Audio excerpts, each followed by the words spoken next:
Morning আমার ছোট বন্ধুরা, তোমরা সবাই কেমন আছো? আমি বহুদিন ধরে তোমাদের মোবাইলে কোনো ছবি আপলোড করতে পারিনি, কোনো ভিডিও আপলোড করতে পারিনি, কারণ আমার মোবাইলটা খারাপ হয়ে গিয়েছিল।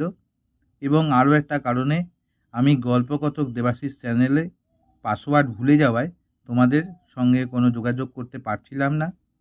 তা আমার নতুন একটা চ্যানেল আজ থেকে খুলছি। চ্যানেলটার নাম হলো গল্পকথক দেবাশিস 2024। তা আজকে তোমাদের এই চ্যানেলেই আমি একটা গল্প তোমাদের পাঠ করে শোনাচ্ছি। তা গল্পটা তোমরা মন দিয়ে শোনো। গল্পটা হলো নিশিকান্তের ডাক, বুদ্ধদেব হালদারের লেখা। তা গল্পটা শোনো তোমরা মন দিয়ে। বৃষ্টিটা এক নাগাড়ে পড়েই চলেছে। অফিস থেকে বেরিয়েছি অনেকক্ষণ, অথচ ফিরতে বেশ দেরি হলো।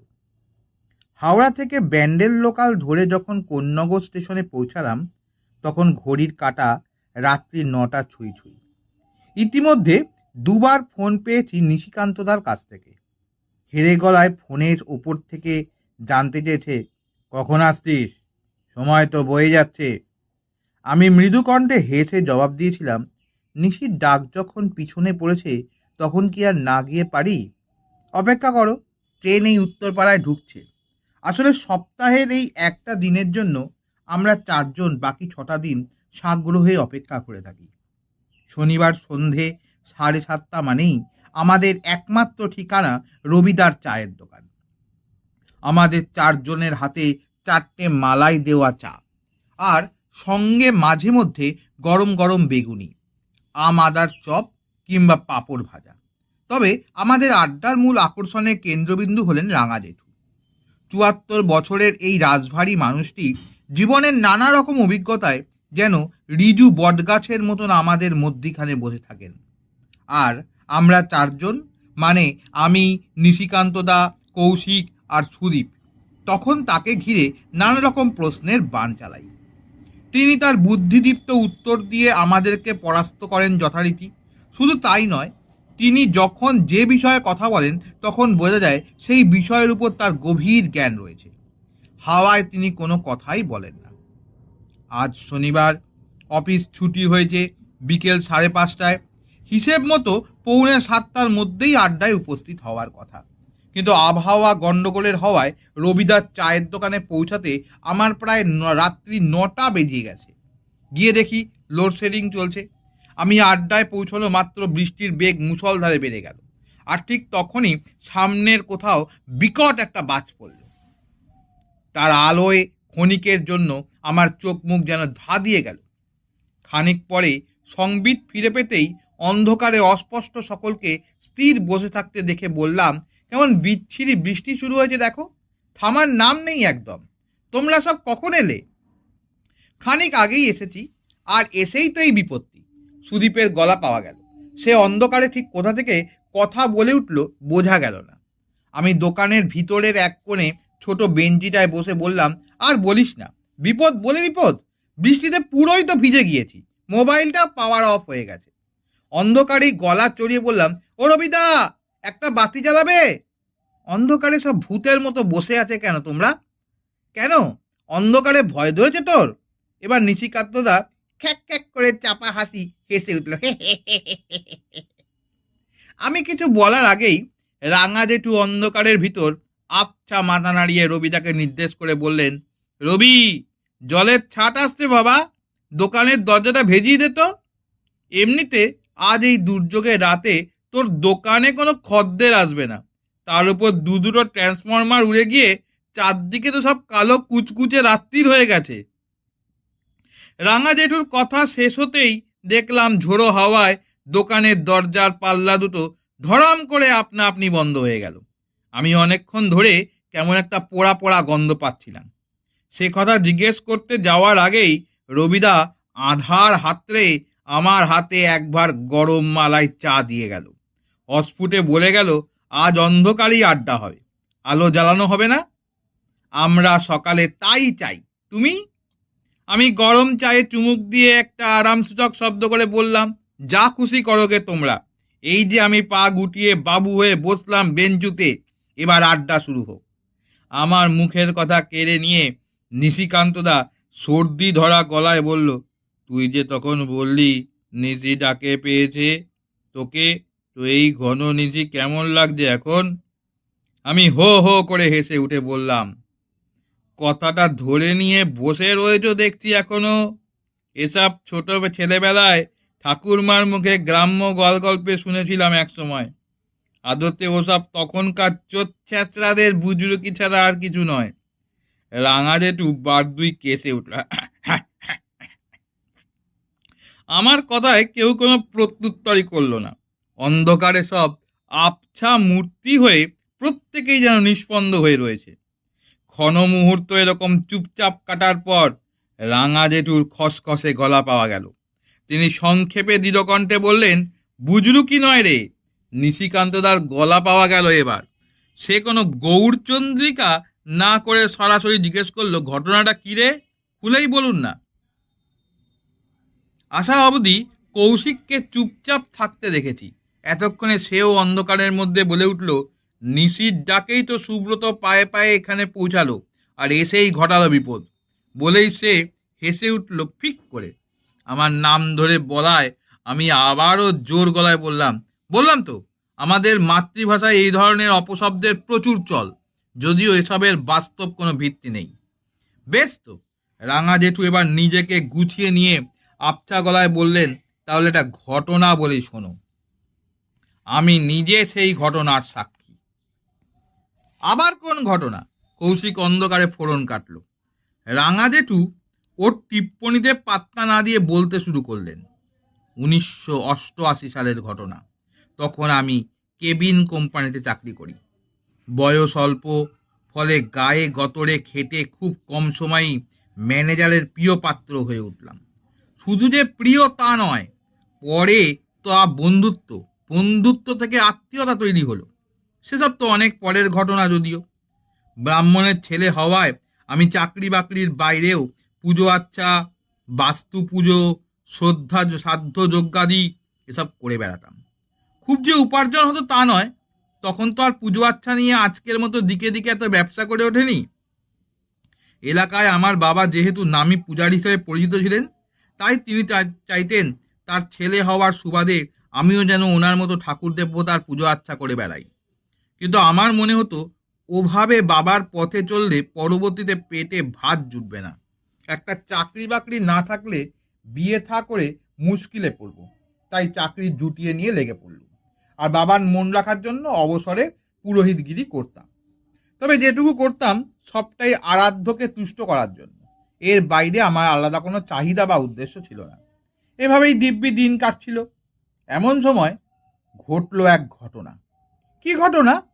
নিশিকান্তদা অন্ধকারে ফিসফিসিয়ে বলে উঠল, আমরা সকলে গল্পে বুধ হতে শুরু করেছি, তাই আমাদের কারোর মুখে কোনো কথা নেই। রাঙা জেঠু নিশিকান্তদার কথার কোনো জবাব না দিয়ে বলতে থাকলেন, কয়েক সপ্তাহ ধরেই লক্ষ্য করেছিলাম আমাদের ম্যানেজার কেমন মনমরা হয়ে থাকেন আজকাল। কাজে তেমন মন নেই, দু চোখে কেমন একটা দুশ্চিন্তার মেঘ। সবসময় যেন একটা ভয় তাকে ঘিরে রেখেছে। একদিন নিজের ঘরে একা একা টেবিলে মাথা গুজে তাকে কাঁদতে দেখে আমি আর সংকোচ না করে সরাসরি তার কাছে গিয়ে বললাম, স্যার, আপনি কি কোনো বিষয় নিয়ে খুব চিন্তিত? আমার কথা শুনে তিনি ধীরে সুস্থে মুখ তুলে তাকালেন, কিন্তু নিজের চোখের জলটুকুও আর আড়াল করার কথা ভাবলেন না। হাতের চেটো নিয়ে চোখ মুছে ইশারায় সামনের চেয়ারে আমাকে বসতে বললেন। এতটা আমি আশা করিনি, যদিও তবুও মনে হলো তিনি আমাকে বেশ ভরসা করেন। তাই নিজের মনের অস্থির অবস্থাটা বিন্দুমাত্র লুকোবার চেষ্টা না করে খুব মৃদুকণ্ঠে বললেন, আসলে আমার ছেলেটা খুব অসুস্থ। সে কি হয়েছে আপনার ছেলের? আবারও তেমনই শান্ত কণ্ঠে মাথা নাড়িয়ে বললেন, কি হয়েছে বুঝতে পারছি না। আমি আমতা আমতা করে বললাম, যদি কিছু মনে না করেন আমাকে কি খুলে বলা যায় ব্যাপারটা? কথা শুনে তিনি থম মেরে বসে রইলেন খানিকক্ষণ। মনে মনে কি ভাবলেন কিছুই বোঝা গেল না। তারপরেই তেমনই শান্তভাবে উত্তর দিলেন, গত 3 মাস ধরে আমার ছেলের অসুখ কিছুতেই সারছে না। কি অসুখ আপনার ছেলের? সেটাই তো বুঝতে পারছে না কেউ। শহরে এতগুলো নামি দামি ডাক্তার দেখালাম, তবুও সেও একই অবস্থা। কেউ কেউ বলতে পারে না। 3 মাস ধরে যেন একটা ঘোরের মধ্যে রয়েছে ছেলেটা। একা একা রাত দিন নিজের ঘরে বসে বিড়বিড় করে চলেছে। ম্যানেজারের কথা শুনে আমি কিছুক্ষণ চুপ করে রইলাম। তারপর জিজ্ঞেস করলাম, আপনার ছেলের বয়স কত? তিনি আমার মুখের দিকে তাকিয়ে বললেন, 15। আমি বললাম, ডাক্তার কিছু বুঝতে পারছে না? যতজনকে দেখিয়েছি প্রত্যেকেই বলছে আপনার ছেলে সম্পূর্ণ সুস্থ, ওর কোনো অসুখ নেই। তাহলে একটা সুস্থ সবল ছেলে হঠাৎ বোবা হয়ে যাবে কেন? আমরাও তো সেটাই প্রশ্ন। ওনার কথা শুনে আমি বেশ অবাক হয়ে গেলাম। খানিকক্ষণ ওভাবে বসে থাকার পর মুখে আর কোনো কথা খুঁজে না পেয়ে উঠে পড়লাম। তিনি আর কিছু বললেন না, আগের মতোই চুপচাপ বসে রইলেন একা। বাড়িতে ফিরে রাত্রে খেতে বসে মা বাবার সাথে গল্প করতে গিয়ে কথা প্রসঙ্গে আমাদের ম্যানেজার বাবুর ছেলের কথাটা বললাম। আমার কথা শুনে বাবা হঠাৎ বলে উঠলেন, সে কি রে, ডাক্তার কিছু ধরতে পারছে না? না। খেয়ে দে যে যার উঠে গিয়ে শোবার ব্যবস্থা করছি। মা আর বাবা ভিতরের ঘরে ঘুমোয়, আমি বারান্দাতে জানলার ধারে একটা চৌকিতে বসে আছি, মশারি টাঙিয়ে শোয়ার তোড়জোড় করছি। এমন সময় বাবা ঘরের দরজা খুলে বাইরে বেরিয়ে বললেন, খোকা শোন। আমি বাবার ডাকে মশারি ফেলে চৌকি থেকে নেমে এসে, হ্যাঁ, ওই তোর ম্যানেজারের ছেলের ব্যাপারটা নিয়ে। আমি বাবার মুখের দিকে তাকালাম। অভিজ্ঞ মানুষ, কথাটা যখন তার কানে গেছে নিশ্চয়ই কিছু একটা আন্দাজ করেছেন তিনি। এমনই তো আর লোকে বাবাকে খাতির করে না। ছেলেবেলা থেকে দেখে আসি তাকে, খুবই গুণী মানুষ একজন। জিজ্ঞেস করলাম, কিছু বুঝতে পারলে? বাবা বললেন, তোর ম্যানেজারকে জিজ্ঞেস করবি তার ছেলেটা নিজের গায়ের চামড়া থেকে কোনো বিকট পচা গন্ধ পাচ্ছে কিনা। গন্ধটা ওর ছেলে ছাড়া আর কারোর নাকে আসবে না। অতি সামান্য আশ্চর্য হয়ে মাথা নেড়ে বললাম, ঠিক আছে। পরের দিন অফিসে পৌঁছে সোজা ম্যানেজারের ঘরে গেলাম। জিজ্ঞেস করলাম, স্যার, আপনার ছেলে কি নিজের গা থেকে কোনো দুর্গন্ধ পাচ্ছে? আমার কথা শুনে ম্যানেজার অবাক হয়ে চেয়ার ছেড়ে উঠে দাঁড়ালেন। মাথা নেড়ে বললেন, হ্যাঁ, সারাদিন বিড়বিড় করে। সে তার গা থেকে বেরোনো পচা গন্ধের কথাই বলে। আমার আমরা তার মুখের কাছে কান নিয়ে গিয়ে শুনেছি। এছাড়া তার মুখে আর অন্য কোনো বোল নেই। অথচ আমরা কেউই তার গা থেকে কোনো পচা গন্ধ পাইনি। একটু থেমে বললেন, কিন্তু কিন্তু এসব তুমি জানলে কি করে রথিন? আমি আর কোনো কথা না বাড়িয়ে তাকে সোজা বাবার কাছে নিয়ে এলাম। বাবা ম্যানেজার বাবুর সঙ্গে কথা বলে কিছু একটা ভাবলেন কিছুক্ষণ। তারপর একটা চিরকুট লিখে তার হাতে দিয়ে বললেন, আপনার ছেলেকে কোনো অশুভ শক্তিতে পেয়েছে। ডাক্তারে কিছু হবে না মশাই। এই কাগজে ঠিকানা লিখে দিয়েছি। তান্ত্রিক গুরু কৃপাচার্য মহারাজের কাছে একবার ঘুরে আসুন, সব ঠিক হয়ে যাবে। ঈশ্বরে বিশ্বাস হারাবেন না, সব ঠিক হবে। কথা থামিয়ে বাবা আমার দিকে তাকিয়ে বললেন, খোকা, তুই ওনার সঙ্গে যাস, ওনাকে সাহায্য করিস। এই খারাপ সময় একা ছাড়িস না যেন ওনাকে। পান্ডুয়ার লাহাপাড়ায় কৃপাচার্য মহারাজকে চেনেন না এমন কেউ নেই বোধ হয়। স্টেশনে নেমে জিজ্ঞেস করে আমরা গুরুদেবের বাড়ি ঠিক পৌঁছাতে পেরেছি। ম্যানেজার বাবু ও তার ছেলের সঙ্গে আমিও এসেছি। একেতে খোদ ম্যানেজার বাবুই আমাকে ছাড়তে চাইছেন না, তার ওপর বাবার নির্দেশ রয়েছে। কাজেই তাদের এই দুঃসময়ে সামান্য উপকারেও যদি পাশে থাকতে পারি, তা আমারই পরম সৌভাগ্য বলে মনে করব। আমরা গুরুদেবের বাড়িতে পৌঁছে গেছি সেই সকাল 11টায়। গিয়ে বৈঠকখানায় বেঞ্চিতে বসে অপেক্ষা করছি। ইতিমধ্যে আমাদেরকে ভিতর থেকে জলখাবার দেওয়া হয়েছে। বসে রয়েছি 3 জনে। বাবার হাতে লেখা সেই চিরকুট ভৃত্য মারফত পৌঁছে দিয়েছে বাড়ির অন্দরে। বসে বসে কেমন একটা ঝিমুনি ভাব চলে এসেছিল। হঠাৎ একটি গম্ভীর ভারী গলার শব্দে নড়ে চড়ে বসলাম। দেখি একজন দশাশয় চেহারার মানুষ ঘরের মাঝখানের বৃত্তে এসে দাঁড়িয়েছেন। তার গলায় অজস্র রুদ্রাক্ষের মালা আর চুলে জটা রয়েছে। বয়স আন্দাজ 60-এর ওপর, পরনে লাল বস্ত্র, ললাটে রক্তচন্দনের প্রলেপ। তিনি ঘরে ঢুকেই ম্যানেজার বাবুর দিকে তাকিয়ে বললেন, তোর ছেলেকে নিশিদাকে পেয়েছে। পারিবারিক শত্রুতায় তোর নিজের কেউ এই অঘটন ঘটিয়েছে। গুরুদেব, আমাকে বাঁচান। এই বিপদে আমি আপনার আশ্রয় নিয়েছি। কোথায় যাব, কার কাছে যাব, আমাকে বাঁচান আপনি। ম্যানেজার বাবু প্রায় হাতে পায়ে ধরার মতো করে কেঁদে ফেললেন। আমি ততক্ষণে উঠে দাঁড়িয়েছি। আমি কিছু বলার আগেই কৃপাচার্য গুরুদেব বললেন, প্রবীরদাকে আমি সম্মান করি, তিনি আমার প্রিয় মানুষ। তিনি যখন আপনাদেরকে আমার কাছে পাঠিয়েছেন, তখন আপনারা নিশ্চিত থাকুন। বুঝলাম উনি আমার বাবার কথা বলছেন। তাই তার কথার সূত্র ধরে বললেন, আমার নাম রতিন ভট্টাচার্য। আমি প্রবীর ভট্টাচার্যের একমাত্র পুত্র। কথা শেষ না করেই তাকে প্রণাম করলাম। তিনি আমার মাথায় হাত রেখে আশীর্বাদ করে বললেন, মঙ্গল হোক। কৃপাচার্য গুরুদেব ম্যানেজার বাবুর ছেলেটির মাথায় রক্তজবা ছুঁয়ে বললেন, এই অমাবস্যায় ওষুধ তুলতে হবে, না হলে এই ছেলে কোনো অবস্থাতেই আর স্বাভাবিক অবস্থায় ফিরতে পারবে না। যা করতে হয় করুন গুরুদেব, আমার ছেলেটাকে বাঁচান। এবার সত্যি সত্যি কেঁদে ফেললেন আমাদের ম্যানেজার বাবু। গুরুদেব তাকে আশ্বস্ত করে বললেন, 3 দিন পরেই ঘোর অমাবস্যা, আমাদেরকে যেতে হবে বিষ্ণুপুরের মহাশ্মশানে। সেখানে প্রেত আহ্বান করেই পাওয়া যাবে এই ওষুধ। শ্মশানে? হ্যাঁ, তবে? আমার মুখের দিকে তাকিয়ে তিনি বললেন, আমার সমবিবাহারী রূপে তোমাকে চাই রথিন। আমাকে? ভয়ে ভয়ে বললাম, গুরুদেব, আমি তো গুপ্তবিদ্যা কিছু জানি না। তুমি লক্ষণযুক্ত, তোমার ভয়ের কোনো কারণ নেই। তুমি আমার সাথে থাকবে। বেশ গুরুদেব। আমরা কেউ আর কথা বাড়ালাম না। ফিরে এলাম সেদিন। বিষ্ণুপুর মহাশ্মশান দক্ষিণ 24 পরগনার একটি সুপ্রাচীন জাগ্রত পবিত্র দাহভূমি। চারিদিকে মরা পোড়ানো ছাইয়ের স্তূপ। কাছে পিঠে এখনো 2-1টা চিতায় আগুন পুড়ছে। মানুষজন কেউ কোথাও নেই। আশেপাশে বড় বড় অশ্বত্থ, বট, পাকুড়, কদম গাছ রয়েছে। চারপাশে জঙ্গল, ধুধু দিগন্ত মাঠ আর ধান জমি, খালবিল। শ্মশানে শেয়ালের দল ঘুরে বেড়াচ্ছে। বড় বড় কুকুরের দলও রয়েছে। ভয়ঙ্কর এক পরিবেশ। কথা মতো গুরুদেবের সঙ্গে আমি বিষ্ণুপুরের মহাশ্মশানে এসেছি। এসে অবধি ভয়ে সিটিয়ে আছি আমি। আগে জানলে 10 বার ভেবে দেখতাম। পরের উপকারের চেয়ে নিজের জানটা বাঁচলেই হয় এবার। চারদিকে অন্ধকার ঠিক ঠিক করছে। সামান্য দূরত্বেও একে অপরকে দেখা যায় না।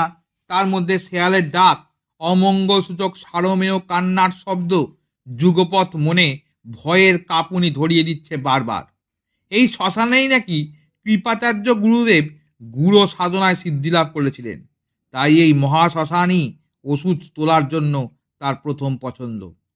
শ্মশানের পূর্ব কোণে মরা পোড়ানো ছাইয়ের স্তূপ উঁচু ঢিপি হয়ে আছে। সেখানে উঠে তিনি প্রথম গণ্ডি কেটে দিলেন। বিড়বিড় করে মন্ত্র পড়লেন। তারপর আমার দিকে তাকিয়ে বললেন, আজ এই রাত্রে এই পবিত্র শ্মশান ভূমিতে যাই ঘটুক, এই গণ্ডি ছেড়ে তুমি কখনো বেরিয়ে আসবে না। যদি ভুলেও এই গণ্ডি অতিক্রম করো, তাহলে নিশ্চিত মৃত্যু যেন। গুরুদেবের কথা শুনে ভয়ে আমার নিঃশ্বাস বন্ধ হয়ে যাওয়ার জোগাড়। তিনি অন্ধকারে বিড়বিড় করে মন্ত্র পড়ছেন। 33 কোটি দেবতা, 6 কোটি দানা, বন্ধন টুটিলে পড়ে লাগিবেলে হানা। আসন পেতে আমরা দুজন পাশাপাশি বসলাম। তিনি ছাইয়ের স্তূপের পাহাড়ের উপর গণ্ডির মধ্যে একটা শতচক্র আঁকলেন। বিভিন্ন রঙের আবির দিয়ে প্রথমে ষটকোণ, তারপর বৃত্ত, শেষে অষ্টপদ্ম করলেন। এরপর নিজের ঝোলা থেকে একটি করটি বের করে আমার দিকে তাকিয়ে বললেন, এই খড়পড়ে কিভাবে মহাকালীর প্রাণ প্রতিষ্ঠা হয় জানো? আমি ভয়ে ভয়ে মাথা নাড়িয়ে না বললাম। খড়পটটিকে শোধন করে পবিত্র গঙ্গার জলে ধুয়ে নিতে হয়।